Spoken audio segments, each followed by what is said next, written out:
2009 সালের মধ্য জুলাই খবরের কাগজে তোলপাড় একটা নামে বাংলায় এসেছে নতুন নবাব। ওয়েস্ট ইন্ডিজের বিপক্ষে সিরিজে 159 রানের সাথে 13 উইকেট। তার চেয়ে বড় খবর, আইসিসি টেস্ট অলরাউন্ডার র্যাঙ্কিংয়ে সবার ওপরে উঠে আসে ওই নামটা, সাকিব আল হাসান। প্রথমবার কোনো বাংলাদেশি গড়লেন এই কীর্তি, তাও মাত্র 22 বছর বয়সে।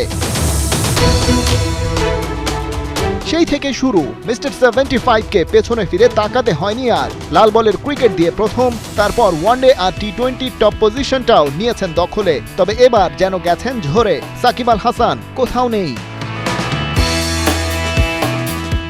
সেই মৌকা সবচেয়ে বেশি কাজে লাগাচ্ছে সম্ভবত আফগানিস্তান। তাদের দুই ক্রিকেটারের মধ্যে চলছে শীর্ষস্থান দখলের প্রতিযোগিতা। তবে এবারে অভিজ্ঞ মোহাম্মদ নবীকে সরিয়ে আইসিসি ওয়ানডে অলরাউন্ডার র্যাঙ্কিংয়ের শীর্ষে উঠে এসেছেন আরেক ইয়াং সেন্সেশন আজমতুল্লাহ ওমরজাই। তবে এই জায়গায় আসতে আসতে বয়সের হিসেবে সাকিবের চেয়ে 2 বছর বেশি লাগলো তার। ওমরজাইয়ের বর্তমান রেটিং 296, যেটা তার ক্যারিয়ার সর্বোচ্চ।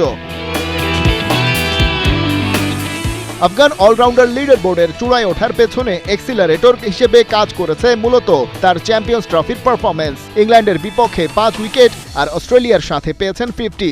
চ্যাম্পিয়ন্স ট্রফিতে টোটাল 126 রান করেছেন। সেই সুবাদে ওয়ানডে র্যাঙ্কিংয়েও দিয়েছে বড় সড় লাভ। 12 ধাপ এগিয়ে 598 পয়েন্ট নিয়ে উঠে এসেছেন 24 নম্বরে। অবশ্য লাফের দিক দিয়ে এবারের চ্যাম্পিয়ন্স ট্রফিতে তার চেয়েও এগিয়ে গেছেন ইব্রাহিম জাদরান। 23 বছর বয়সী ব্যাটার ইংল্যান্ডের বিপক্ষে লাহোরে খেলেন 177 রানের অবিশ্বাস্য এক ইনিংস। তার ব্যাটিং রেটিং এখন 676। 13 ধাপ এগিয়ে অবস্থান করছেন র্যাঙ্কিংয়ের 10 নম্বরে। তবে এসব হিসেব পেছনে ফেলে অলরাউন্ডার র্যাঙ্কিংয়ে যখন নয়া মুখ ওমরজাই, তখন বাংলার নবাব সাকিবের নামটা তো মনে পড়বেই টাইগার ফ্যানদের। কারণ কেবল প্রথম নয়, এখন পর্যন্ত একমাত্র বাংলাদেশি হিসেবে অলরাউন্ডার ক্যাটাগরিতে সাকিব আইসিসি র্যাঙ্কিং লিস্টে ছড়ি ঘুরিয়েছেন বছরের পর বছর। গভীর ব্যাট প্যাচের দিনেও ওলট পালট হতে দেননি নিজের ওই অবস্থানের।